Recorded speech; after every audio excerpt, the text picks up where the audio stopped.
Family businesses make up a quarter of the British economy and employ nearly 10 million people.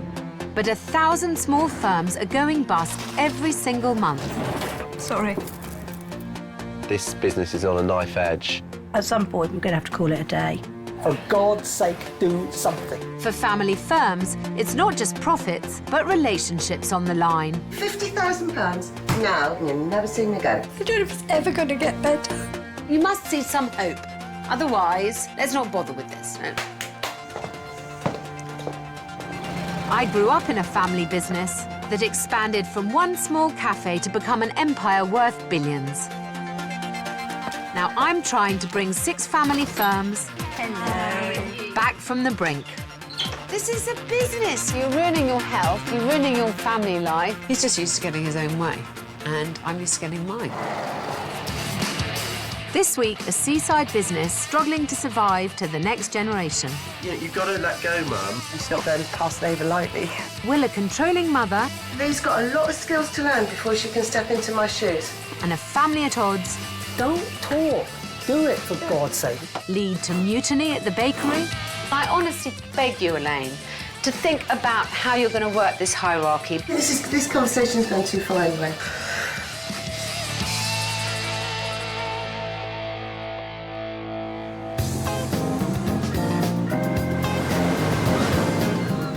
$15 million holidaymakers descend on Cornwall every summer. And it seems all those who love food head here, to Padstow. It's packed with restaurants, delis and food outlets, and home to the celebrated Rickstein Empire. It's known as the food capital of Cornwall. I've been called to the aid of one of its longest-standing family firms, the Harbourside Chuff Bakery. I'm on this beautiful fishing harbour in a very pretty town that's become synonymous with some very good food in the southwest. And it seems to me that this is a very good place to have a food business. But all is not well at the bakery. 5 months of the year, we lose money. March last year, we lost something like, was it nearly 30,000 in 1 month? You know, crazy.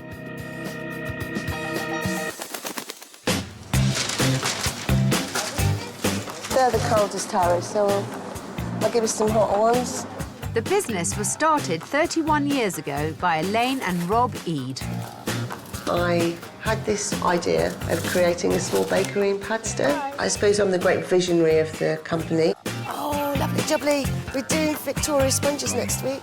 Mother is the boss. I'll give you that. She's definitely the boss. Elaine and Rob want to retire, so they've made their daughter, Louisa, the manager, and put son, Greg, in charge of sales. But the transition hasn't been smooth. Shop deliveries, everything used, ingredients, shop use, samples. Can we just get back to the whole idea and the point of this discussion and the reason why, you know, you're trying to plan. Working with families, I don't know whether I'd recommend it to anyone. Or wasted. Greg. It's the other thing you... Yeah, Greg, Let Louise a minute. Along with the family frictions, Elaine has had to remortgage her house to keep the business afloat. Action is needed if the bakery is to have a future.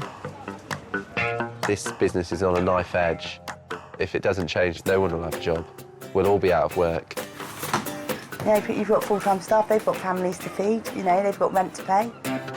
It's quite a responsibility. Unless we do something different, it's not going to exist in 2 or 3 years' time. I've got just 3 months to try to make a difference. And even though I've got some insider knowledge of this industry, it's a huge challenge. I do have a certain amount of experience in bakeries, as I have a wholesale bakery myself, but I have never had a shop.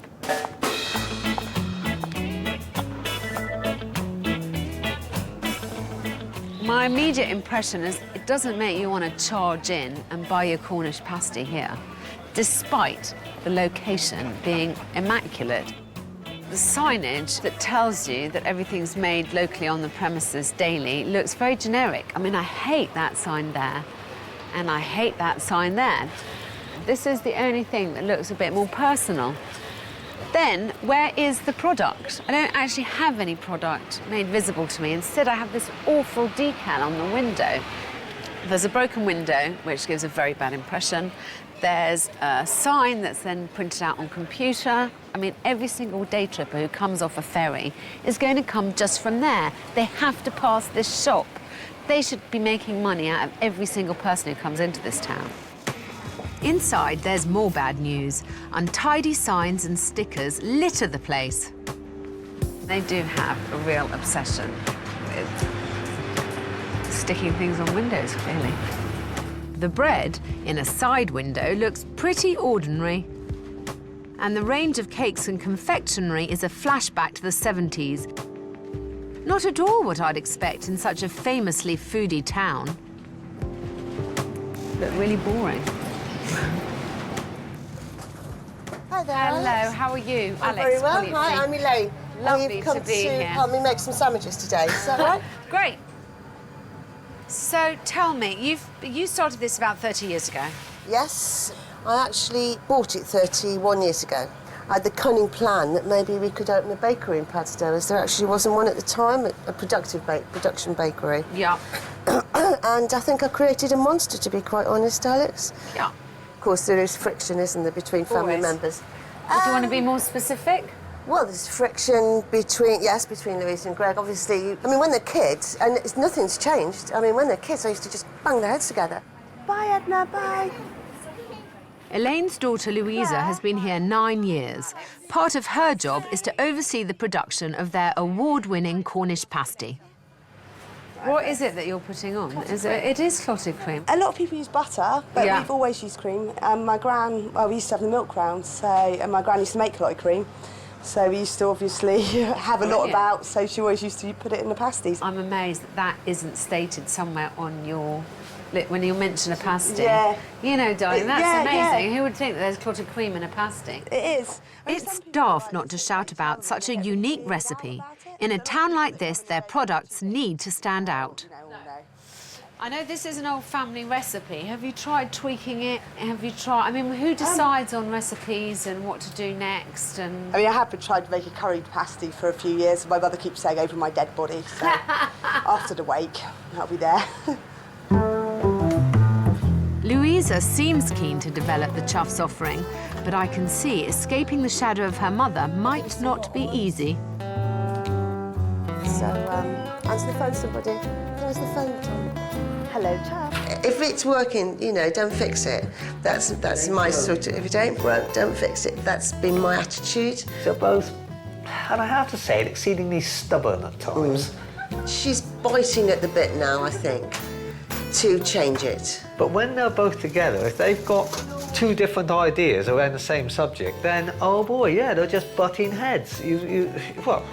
At the end of the day, it's her baby, you know, and she's not going to pass it over lightly, I can tell you that. The other contender to take the reins is Elaine's son, Greg. He's a relative newcomer, only joining the business 18 months ago. nice to meet you. Can I come in? Yeah, of course you can. Thank Please, you. come in. Move the chair for you. Most of the time, he's not even here, working from his home in Wales. But I am the sort of person that makes decisions on the basis of cold, hard facts, Yeah. doing my research properly, listing out the pros and the cons and coming to a decision on that basis. I mean, what do you think? Do you think you're the brains of the operation? No, I wouldn't say that. What proportion of your time is spent actually selling? Very small, actually, but, you know, I've converted most of the people I've gone out and done, so it's a quality, not a quantity thing. But what proportion of the business overall in the year is wholesale and how much goes straight to the shop? Well, it was only 15% last year. 15%? Yeah. A 15% wholesale figure is shocking, and as sales manager, Greg should be ashamed of himself. The Chuff has a large off-site bakery run by head baker and Elaine's nephew, Ryan, where there are the facilities and space to up production considerably. I mean, Greg's never worked in a business, and he's sort of come in straight away to a partnership, which, I mean, Ryan and myself have worked years towards. The other thing is he doesn't know an awful lot about the business. He's not got a background in business. Unfortunately, he seems to have he's overconfident with what he thinks he knows, which a lot of the time isn't enough. I see myself as, you know, trying to provide a guiding influence, trying to provide expert, almost like a consultant, you know. 4 different bloody rental agreements you had, all having annual bloody increases. How'd you over a bloody barrel? Everybody, apart from me, the leaders, my sister, Ryan, they're all at the coalface chipping around, and they haven't got the time to get out the mine and go, well, where are we going anyway, you know? Yeah, OK, you came in and did it. It's not right to say that we wouldn't have done anything else. Yeah, please, Robert, you're going cross. You're getting arrogant. The family dysfunction hasn't escaped the notice of Dad Rob, who seems trapped in the crossfire. The business has got to change. It's no use staying as we are or going backwards. We've got to move forwards. They've got to learn to really concentrate on the important thing about moving forward, the need for agreement. And really, if we don't, you know, we should just have to sell the business and put the beast out of its misery, so to speak. Rob's right. Swift action is needed if the chuff is going to survive into the next generation. And the company's accounts expose the cold, hard facts. In March, they made a significant loss of 16%. Based on the size of their bakery and the size of my bakery, that surprises me, because even in the very worst month here, we never make more than a 10% loss. On top of all their other problems, the Eade family's business is being crippled by Cornwall's seasonality. 86% of their turnover is generated between April and October. We lost money in November, December, January, February and March. But the only reason they've survived this long is Mum and Dad have pumped their own money into the business to keep it alive during the winter. If they didn't do that, it would go bust. It's a situation that can only get worse. Of course, there have been huge increases in the costs of various goods. Everything dairy, fuel's gone up enormously, packaging has gone up, flour has gone up 20%. So that, of course, does hit the bottom line, but this is last year's figures. It's clear that big changes need to be made, but other than Greg, I don't think the family realised just how serious the situation is. These accounts are not just for putting in the loo and using to, you know, fan yourselves. Your bottom line at the moment looks quite profitable because you don't draw a salary per se, and it isn't shown in this profit. And you're still having to recommit your own money into the business to keep it going through the lean times. And so the figures are completely skewed. You making your fantastic award-winning pasties isn't enough. And I think that has to be just clearly understood, that there isn't any going back. The bottom line is, time's running out for us too, really. I'm aware of that. Transforming the chuff won't be easy, and to do so, the family will have to set aside their differences and all pull together. We'll need to revitalise their shop and products, find a wider market for their pasties, and win significantly more wholesale business for their speciality breads, which currently are far from special. And that's the first thing I want to tackle.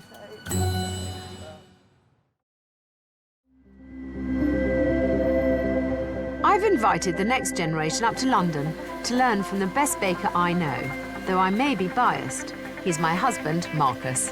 Through here, we have the production area. And over in this area, during the day, we're producing all of our tin bread, and at night, then, we use this area for speciality. Marcus is a master baker following a long family tradition. 14 years ago, we started our own wholesale bakery, which now supplies everyone from burger bars to the Caprice Restaurant Group and Gordon Ramsay.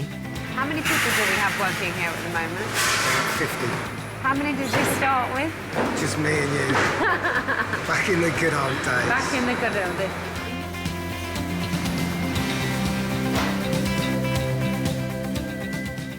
I know Marcus is a stickler for detail, so this should help raise their game. Let's try the large white bloomer. The cut, what I would say is about your cuts. It's a bit deep. It's not necessarily the depth of them, it's the angle. Yeah. Because you've gone more across the loaf, Yeah. the only way the loaf can grow is underneath. Right, yeah. That's why it splits. All right, yeah. On your seam there. If you cut it further along the Yeah. loaf, you'll get the growth at the top. Yeah, I do. Yeah, it'll flare from the top of the loaf. It looks like you're using a lot of improver. Yeah, we do use improvers, yeah. Improvers are expensive, aren't they? Very. Yeah. It's the most expensive Yeah, it is, part. yeah. So if we could cut that down, that could shave a bit off. This is your olive. You can see here where it's actually dropped down. Yeah. And your crumb here is compressed. Yeah. That's not very good at all. And what's this one? The untraditional focaccia. Okay. Let's have a look. It's Cornish focaccia. It's like a... And it's very deep and a little bit oily. When you bake in the tin, you're holding all the oil Yeah, so it's in just the base, so soaking, it ends up frying if you're not careful. You can cut down on the herbs a little bit. They cost money. Yeah. They're expensive. Shall I get one of It's yours? quite dense. Yeah. Please don't. Yeah. Okay. We saw those, yeah. This is one of ours. This Yeah. is olive, and this is about the depth of the focaccia. Yeah. That's really nice. Yeah. But revamping their bread will be pointless if Greg doesn't get out and sell it. Do you want to try some? And that will take an intimate knowledge of the product, something he will currently struggle with. I think you have to be very gung-ho about, you know, when we started this business, I had never baked bread, I'd never sold a loaf of bread, and I'd never driven a van before. You know, let alone him getting me to clean his 2,000-foot bakery, as it was at the time. I learned how to do all those things because we really wanted to succeed. You need to make a big effort to sell. You can't wait for people to come to you. You know, every time a new restaurant opens, you should be bloody there banging on the door. And That's my Greg, job. what is evident is that Greg doesn't have enough product knowledge because he's only there 2 days a week. For me, the knowledge thing is actually getting involved in the production of the bread and stuff, because you need to have the intimate knowledge of how it's made and how it's produced and what ingredients go into it. And I don't mind doing that. You know, I will over the next month or two actually do days in the bakery and in the shop to you know, get that intimate knowledge of production.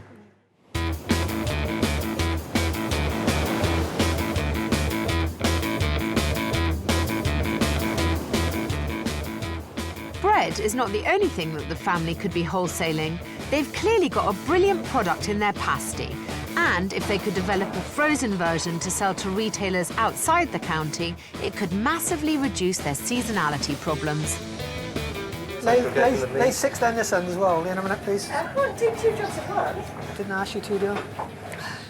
So I've gathered the whole family together in the Chuff's pasty kitchen.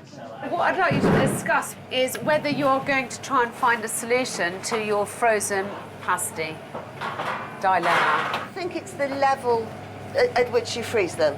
You're going to have to look at stuff like freezer protocols, health and safety, traceability, which is all sort of like... We don't know. I don't know. It's... I mean, let's all give ourselves a week off and do it.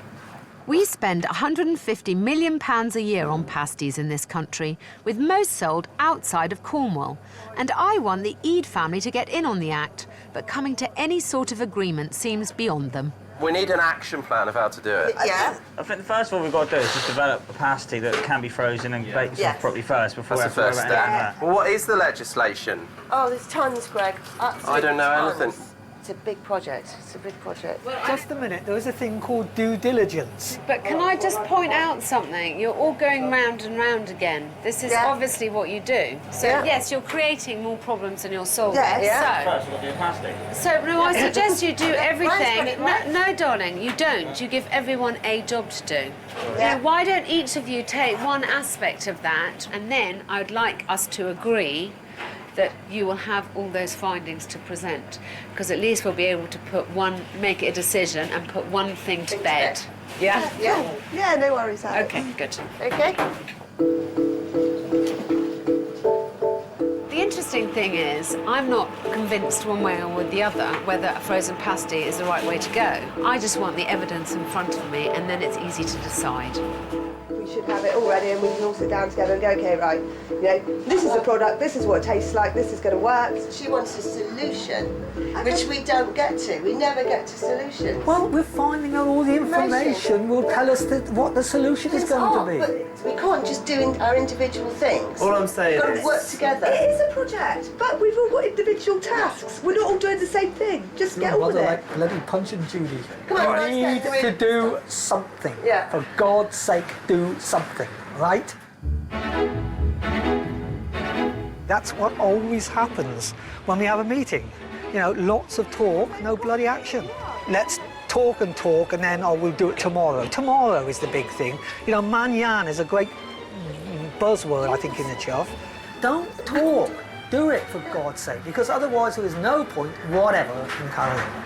They make difficulties for themselves. They've just got to get on with it. And this time, they've got to. I couldn't agree more, and there's one problem that we really must tackle immediately. Come and look at this place. I mean, what do you think standing here looking in? This is a mess. Constantly saying that front window. I come down, have a couple of days off and we've got posters here, and I just go, take it out. Just bloody take it out. But you're the one that says, oh, I want a sign in the window that says bacon baps. You're the one that says, I want that Cornish Pasty Association poster in that window. So a lot of it is stuff that you've told people to do.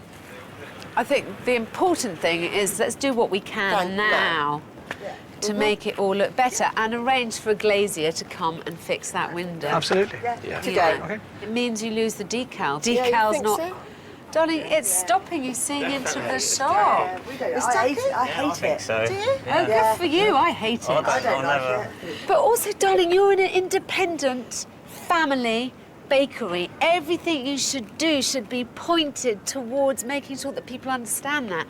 That is the kind of thing that a big firm does. Instead of having a bloody decal of someone else's bread, let's have our own real bread in the window. It's our All right, yeah, fine, but it's still a bloody two-dimensional image instead of three-dimensional, real, fresh-baked bread.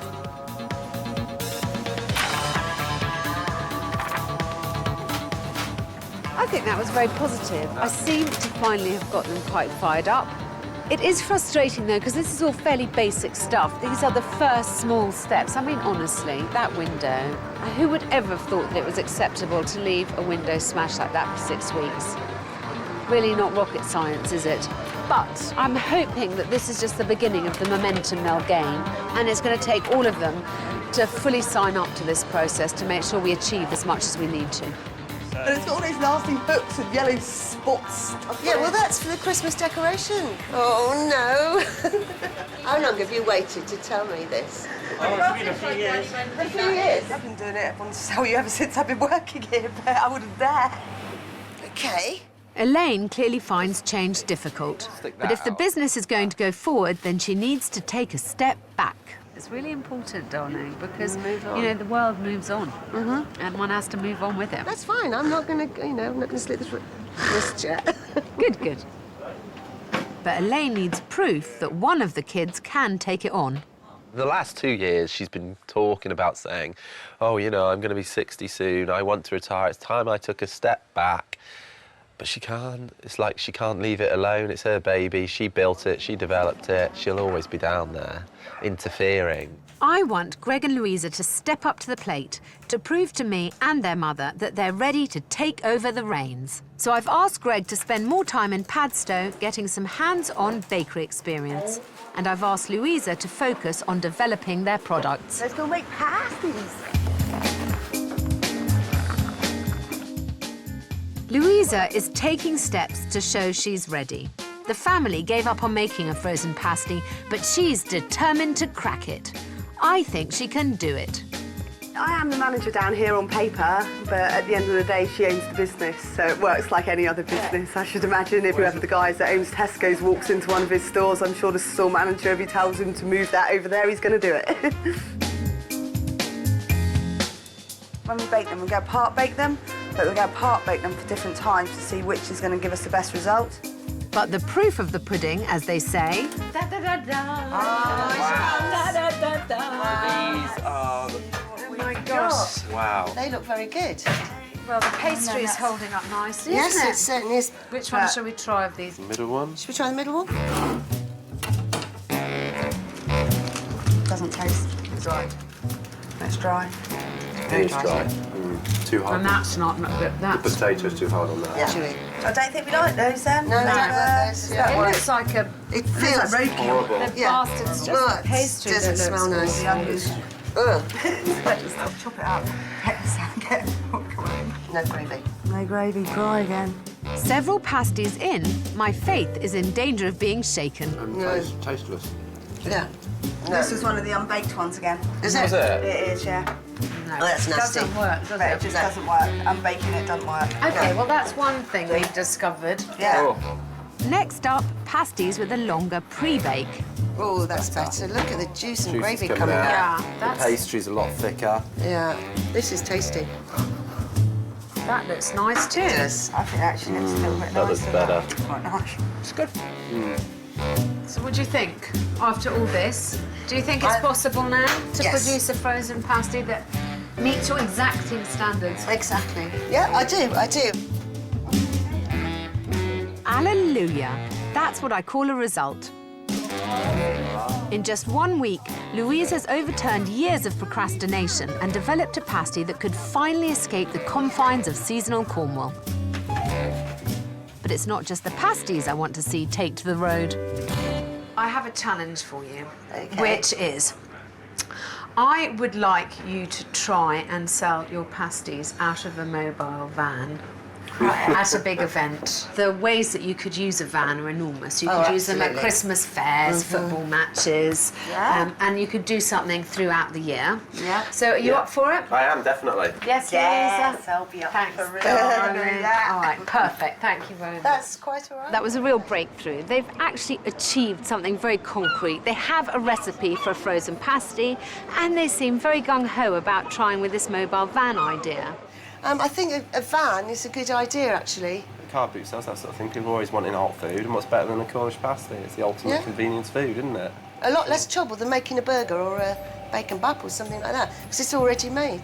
I understand we've got a long way to go, but I have to say the Eade family showed great signs of starting to work very well together. One thing we all agreed was essential was that Greg spend time on the shop floor getting first-hand experience of their products. But as the weeks roll on, he remains conspicuous by his absence. I mean, it has sort of been quite sort of trying at times down here.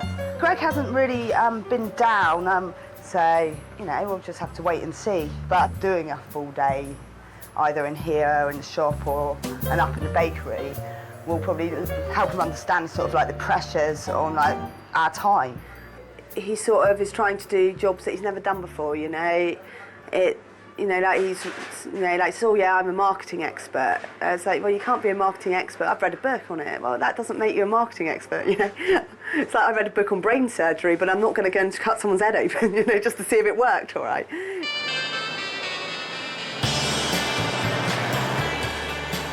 Today, Greg will be forced to get his hands dirty.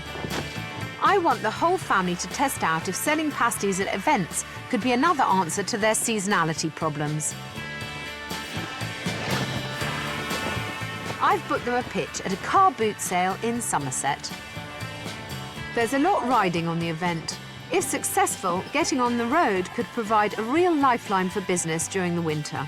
Louise has baked hundreds of pasties to flog to the hungry masses. Sleep ready still. Right, let's see how long these little beauties take. Everything's pretty much set up. All the ovens seem to be working, so yeah, amazingly, so far, so good. We'll sell the lot. They'll be queuing up to buy them in about half hour.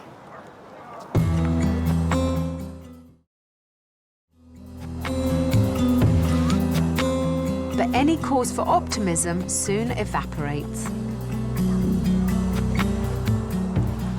Things aren't looking good. Well, this is slightly disheartening. It certainly doesn't have either the number of stalls or the number of visitors that I was assured it was going to have. Of course, there is a burger van here, which presupposes that they think it's worth their while to be here. Maybe it's going to get massively busier.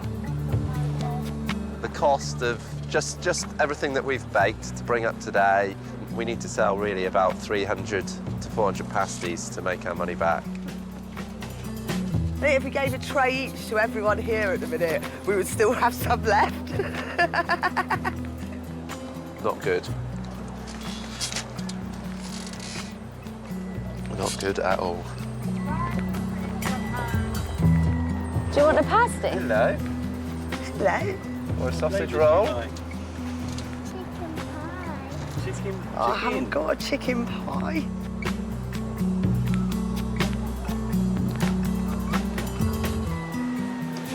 The turnout is a crushing blow, but still I'm convinced there's something in this idea.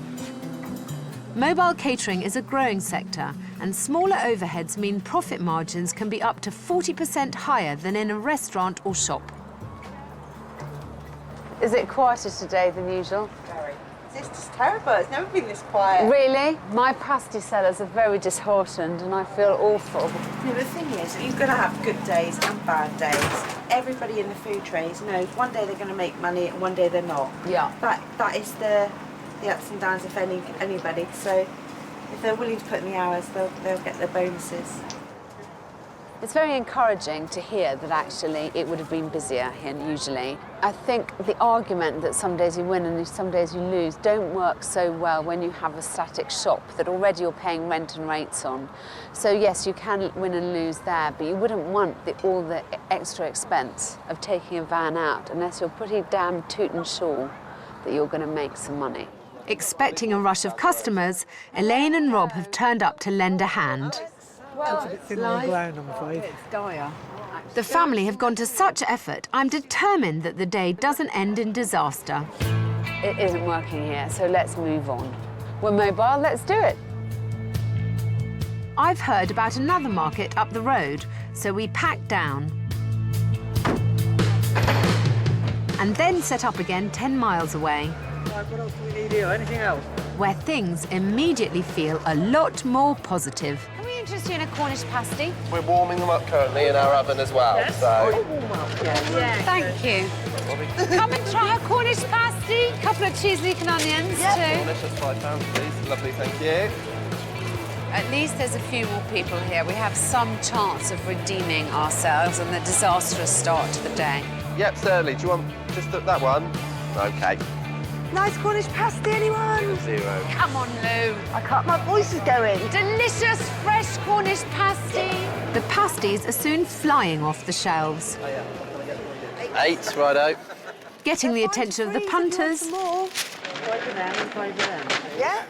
and the organisers.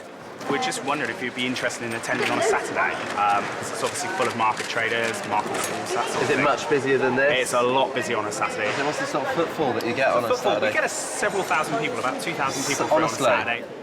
Although we haven't got time to make all of our money back, the day is ending in a much more upbeat fashion. We haven't made any money. No. We've been given some quite good advice by quite a lot of people, haven't we? I do think there's mileage in it. You know, if it's costed up properly, obviously equipped properly, and like filling up the spare capacity in the wintertime. I'm thrilled to see Greg finally separated from his computer, but I think if he's to earn the respect of his colleagues and help the business move forward, he must do more. What I did find quite cheering is the fact that you all pulled so well together. I think, you know, to a certain extent, you have to be seen to be getting your hands dirty. I appreciate that you have different roles, and ultimately your responsibility is completely different in that business from Yeah. Louisa's, yeah? Yeah. But actually, you can't just expect things to happen without your impetus. Someone has to drive this whole thing, and you have to Yeah. step forward and drive it forward, because otherwise you're going to stay stuck. Ultimately, Greg is the last arrival to this business. He's fresh blood. He's the one who should be coming with all the ideas and all the energy, not quite so beaten down by the exhausting season that they've just undergone. So now it's over to him, as far as I'm concerned. He has to prove his worth.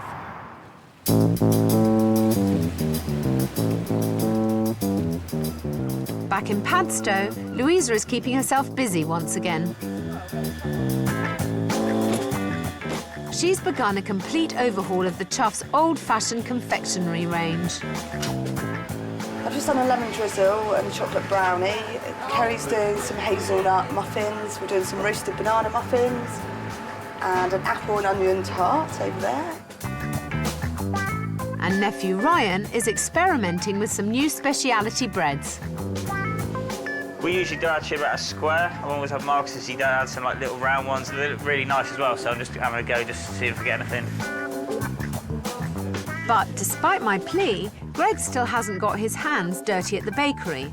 And what's more, even though Louisa's developed a recipe for a frozen pasty, he hasn't sent out a single sample to potential retailers. You know, why not see if we can find someone, Greg, that wants to buy a small amount? I've written down a list of 6 potential wholesale customers here. Just I'm fed up of being told that I've got to go out and find customers when that's what I'm doing, and then I'm told we're not going to, we can't, we haven't got a product to sell. A very small customer that is only looking at buying, but which you said actually both of them are no good. But we've got a hell of a lot of other bloody stuff that we can market. I mean, there's a lot of our customers out there that we deliver to. We haven't even asked them, would you like to sell our pasties? I mean, Constantine Place, do they have pasties or don't they? Let's go around and have a look. I like Greg. He's a very personable young man and he's certainly clever, but it is incredibly frustrating. I have seen him talk the talk, but I've never seen him walk the walk. He's promised me the earth, the moon and the stars, and I've never received any of it yet. And I'm afraid my patience is run very, very thin. Very cool. Hello. Hi, Greg. Alex Polizzi here. Hi, Alex. How are you? I'm fine. How are you? Good. Yeah, very well. I just wanted to be told what's been happening recently, what you've been up to. Well, I went down to Cornwall the week before last. Unfortunately, we hadn't moved on much from when we met with you last. Right. Well, sourcing potential customers is up to you, isn't it, darling? So how are you with that? Yeah, it is. I've got a list of 5 or 6. Right. But the rest of the family were very much, well, until we know that we can mass produce this, we can't approach them. But I thought that we were going... I'm sorry, I thought that it was decided that you were going to try for some smaller pasty wholesalers. I thought that was the agreement with the family. It says on your card that you're IT and sales director, and I wanted to see you setting up some sales appointments and making sure that you carry them out. You need the practice, and the product needs the feedback. So basically, Alex, you're giving me complete... authorisation to go ahead and contact these companies, because what's holding me back isn't that I don't want to. I definitely want to do this, but I'm being held back by others who are saying don't go and approach them because we haven't answered ticked all the boxes we need to tick. I know, but let's find out if they like the bloody product. Okay, so I'm putting this firmly on your shoulders, Greg. Yeah, I understand that. Yes, yeah. So it'll be you who's letting me down if it's not done. You definitely have my full authorisation. That's fine then. All right, darling, so I would like you to do that, and then I shall smile on you happily.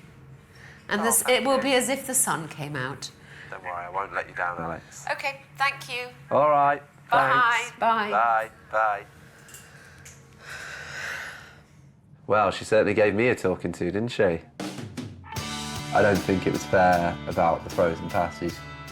Not me that's not going to, it's other people stopping me. But look, at the moment we've got no customers whatsoever for this frozen pasty, so what the hell are we doing it for, really?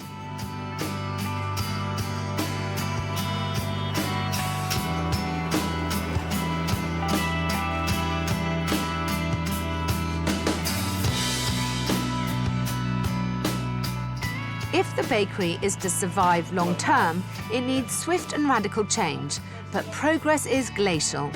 2 months in, and they're facing the sad situation of having to let staff go. We've already laid people off this season. I sincerely hope that this is the last year that I will have to lay off good, loyal members of staff. To make matters worse, Elaine is put out of action by a bad back, stalling progress further. My mobile pasty idea seems to have disappeared into the ether. As for Greg getting hands-on with products, well, it's a familiar story. I think Greg's in the office. I thought he was coming in here in the bakery today, so I'm not too sure what's going on, if I'm honest.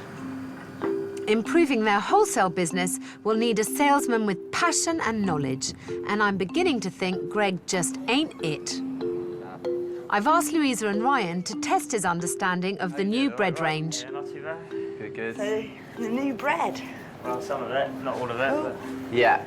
So, Ryan sent me an email and had a chat about it on the phone, so I should know most of it. I mean, obviously those are our two standard slice, granary and white. These are new burger bats. See the sourdough ones, right? No, they're just plain bats. It's just normal plain bats, but they're smaller than our standard. They're a little ones, bit smaller, yeah. A little bit smaller and rounder. What are these ones then? Tea cakes? no. What are they? I genuinely don't know what these are. I've never seen them before. Brioche. These are the brioche, are they? Oh my God. So they're sweet? I thought you might be slightly better than what things were.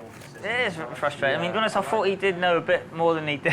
I was hoping he knew more than he did, so it is frustrating. And boys are putting so much effort into these products, you know, and we want to get them out there and sold. What's the point in putting all this effort into stuff and, you know, it not being sold properly? I think, you know, that's one of the areas Greg needs to sort of focus on is sort of selling and relating and, you know, getting a bit more excited about some bread, you know. We are. It's lovely, you know, it's fabulous. I don't think it really properly tested my product knowledge because what we were looking at was a set of products that are still in development. You got to remember Ryan only started developing these last week. He was at Marcus's the previous week learning about them. So I'd never seen them before. These are our ciabatta as well, fully baked loaf. No, no. Start again. I'd wanted to relaunch this business in a few weeks' time, but it's still in a complete mess. So I'm heading back to Padstow to bring things to a head. Greg has been talking for months, so it's my very first visit about coming and spending time down here and really learning about the products in depth so that he can be a decent salesman. All things being fair, we could have achieved great things here, but I do feel that I'm constantly put off with excuses, and it's very annoying. Greg's inaction may be making my blood boil, but the problem's bigger than that. The uncertainty around the future and whether Elaine will hand over the reins means they're all scared stiff to make a decision for themselves. I truly believed after my first visit here that this was somewhere I was going to be able to make a huge difference. I was going to be able to dramatically change their fortunes. And I feel like I've been stymied by the family's procrastination. I've called the family to an emergency meeting because I fear unless they tackle this problem, the business is going nowhere. I wanted to see enormous change here in my time with you, and I feel like I haven't managed it. I feel like I've failed. And I don't think that that's from any lack of my trying. I really don't, because I have kept on saying what we need to do. You know, I think the whole succession of the place needs to be discussed and who ultimately is in charge when you're not around. I'll give you my opinion for what it's worth, and I'm very happy to be shouted down. Greg isn't here the whole time. You do an essential role, but you're just not, darling, and someone needs to be on the ground. Ryan, I don't know if you agree with me, but I see you as a more, you know, someone who's very happy to work very hard, but more in the background. You don't particularly want to lead the business forward, and so I think that leads Lou. There has to be someone with whom the ultimate authority rests. And what I've seen is that the person who, when I needed stuff done, has always sprung to the doing is Lou. It's very nice to have someone who doesn't procrastinate and just gets on with stuff. You should be very dynamic and mobile. That's the great thing about being a small family business, that you can react and do stuff and make changes instantaneously. And that's something that, historically, it seems to me you've been very bad at doing. Part of this has been hampered by, you know, the fact that I've not been operational for 6 weeks.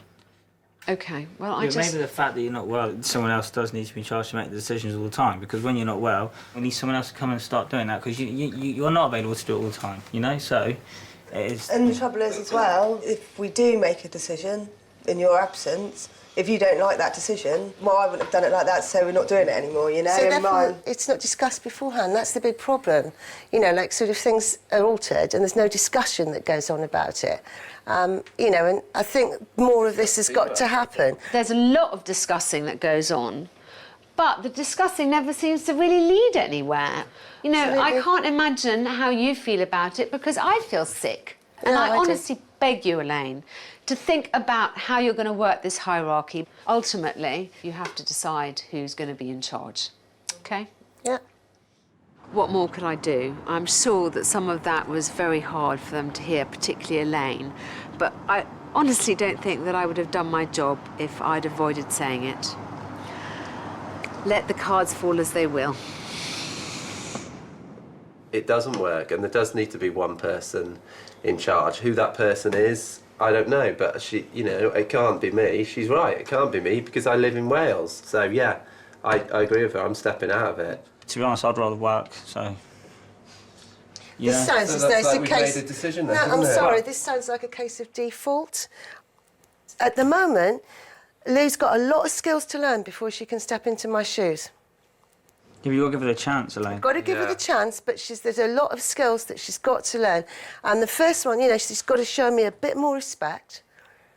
And she's also got to learn from me. If she's got an idea, we've got to sit and talk about it. We haven't got to argue. One of us hasn't got to stomp off out the door, or the other one stomp off out the door, all the toys out the pram. If there's an idea, we talk about it. We move forward together. We do talk about it.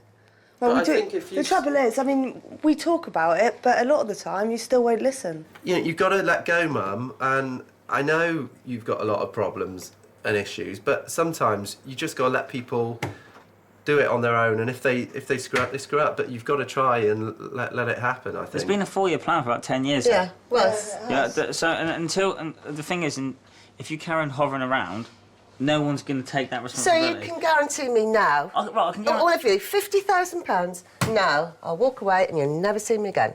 OK? Well, that's No, not no, what we're no, saying. That's not That's what you just said. Not We've what been we're going on for saying. 10 years. We can do it without you. No, we're not even saying that at all. No, I think this conversation's gone too far anyway. I think over and out, please. Thank you very much, gentlemen. You know, I'm I'm not sorry. going to go on with this anymore. It's... Oh, there we go.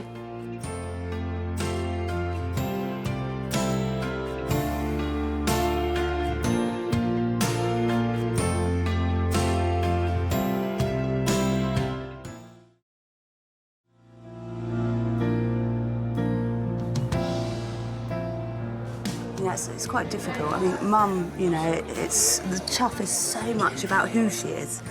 You know, it's sort of like part of her. You know, like it's like her child. Yeah. You know, and I just think she is finding it very, very difficult to let go. And you know, in some ways, I don't know whether she can. The flaw in Elaine, I think she's a genius, what she does. But the flaw in her is that she won't let go. You have to drag her almost out kicking and screaming. And thereby lies the problem. I'm not ready for her to step away, you know. But, you know, I think, you know, we've got to sort of push towards the future as well. And towards her, you know, being able to step up, having the confidence in us to run this place for her and for her to be able to sit back and take the money. So she has to relax the reins a bit and you guys have to push a little harder. I mean, I think there's a combination of the two. Yeah, I think so. I think that's about right. The trouble is when someone's cornered, they tend to lash out and they tend to not think the thing through. If she doesn't and Louisa turns her back on it and walks away, that's a business goal for mine. You know, it's all been for nothing then.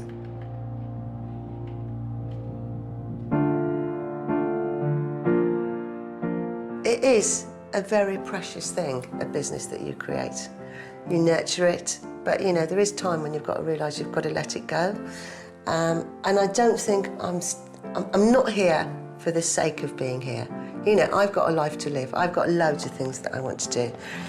I really feel as though we've just got to hang on here a little bit more longer.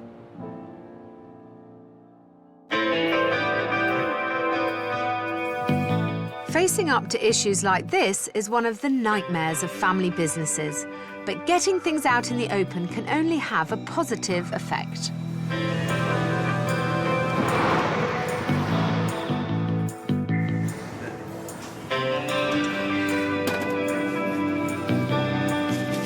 As the dust settles, it seems it may just have done the trick. Ryan continues to radically improve his breads, and in a very welcome turn of events, Greg has accepted his limitations and called on the help of Ryan's wife Erica to bolster the sales drive.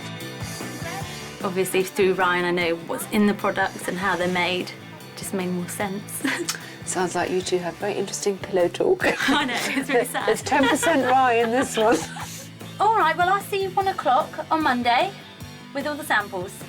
OK, cheers, bye. Darling, brilliant! God, how I'm so pleased. Well done, thanks. OK, thanks. Yeah. Finally, movement. One phone call and Erica has got an appointment to show off Ryan's new bread to the head chef of the biggest hotel in Padstow. Et voila, it's that simple. It's not just sales where Greg has sought to make a change. He's also come out in support of his sister leading the chuff into the future. I mean, they are world famous. The problem is, Greg, she doesn't trust me by now. She's never going to trust me. You know, I think she's always had more sort of respect for what you've ever done than me, and that's always how it's always been. You know, she doesn't trust you, I don't think, in all honesty, to run it, which I think is crazy, because what I've seen is that you're more than capable of doing it. Cheers. Here's to a much better working relationship. Yeah. The overall more proactive attitude is heartening. It's not just brother and sister that have turned over a new leaf. The shop is being entirely refitted.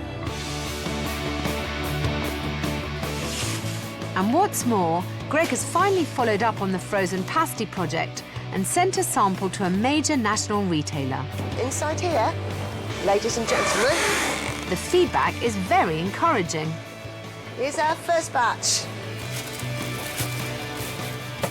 That is our new frozen product, and that, I believe, is the future of the Chuff Bakery. And the future also holds better off-season profits. We've got the steak at $2.50. With their new breads and pasties, the family can clean up at Christmas fairs by going mobile. Lovely, that's £5, OK? Much obliged, sir. I'll just get you some change a moment. What we need to do, I think, is get a series of these like this, and then we must put them in a calendar of events, so every year we know when that time of the year comes, we're going to do these markets. Thank you very much indeed. OK, hope you enjoy And of course, the great deal of markets that take place in Cornwall, the ones we want to do are in the winter when we're having problems, you know, with our cash flow and turnover. Would you like to come and try some of our bread? Elaine's famous bats. You want to hear the buzz down in the shop and up at the bakery, you know? Hi there, would you like to try some of this? We have to reinvent ourselves. You can't just stay still. Thank you very much. That's £5 for another cake. Thanks very much. Don't forget your bread. It's my last visit to Padstow. I'm here for the bakery's relaunch event, the town's first ever Cornish pasty day. And I'm here to see the new look shop for myself. First impressions? I'm thrilled. The once dreary and messy shopfront has been completely transformed. It's stylish, harmonious, and feels much more like an independent family business. And instead of hiding their products away, they're now proudly showing them off to the punters of Padstow. Inside, the scruffy signs are a thing of the past. There's a much more unified theme that complements a selection of far more tempting treats. Hi, Alex. How's it going? How are you? It's looking great outside. Are you pleased with this? It's looking really, really smart. It really stands out now. Yeah. And it just looks very professional and very slick. Yeah. And I think that, you know, now the confectionery range is just so much better. Good, darling. You know, she is a creative chef. And at last, she's out of that pasty kitchen. Oh, darling, it's nice. It's you know, it's really coming on. A compliment. That's nice. I'm really pleased. Well, I think that this looks, I mean, there's a big change from when I first walked in here. I know that there's a long way to go, darling, but I feel very positive, and I just hope that today works as well as it could do. This is Padstow. Never rains on my parade. The sun may be setting on my time with the family, but the townsfolk have come out in droves to support this local business and their Cornish pasty day. The family have come up trumps, laying on Cornish dancing, fancy dress, and a world exclusive. Cornwall's first proper pasty crimping competition. On your mark, get set, go! The local community, current customers, potential new ones, and the press have turned out in force to support the Chuff Bakery. Ladies and gentlemen, the fisherman's friend.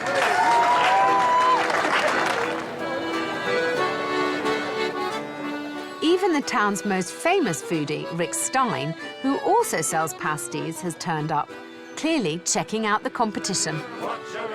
These They're are good. Very good, very good. I'm a bit worried about them, actually.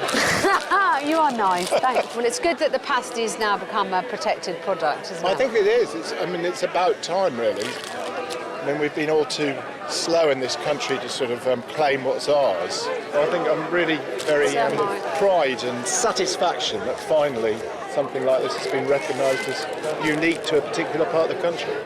Now that you've got to make the pasties in Cornwall, the whole thing, the economics suddenly changed, don't they? Exactly, that's why it's so important. Yeah, yeah. Well, good luck to them, because they work hard, they really do, actually. I really hope that the family can boost their profits by selling their pasties all over the country. But now it's time for me to bow out gracefully. Thanks very much. You know you can always call Marcus for any advice. Yeah, we'll do it, Laurie. All right, good. He's on quick going. Bye. Later. It's tomorrow. Thank you, darling. You've been Lovely a to star. It's been absolutely superb to have met you.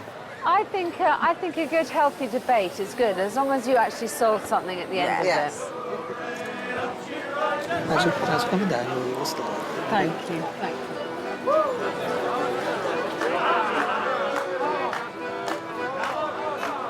I don't need to wish you luck, darling, because I think that, you know, ultimately one creates one's own luck.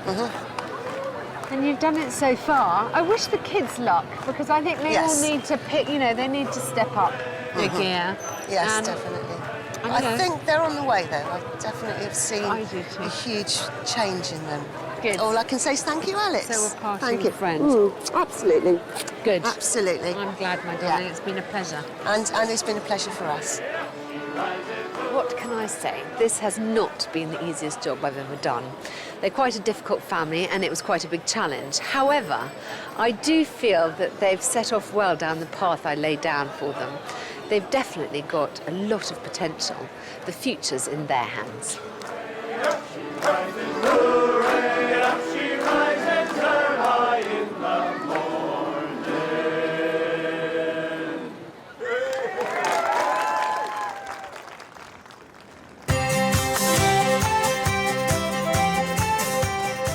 2 months on, and the shop and their products look great.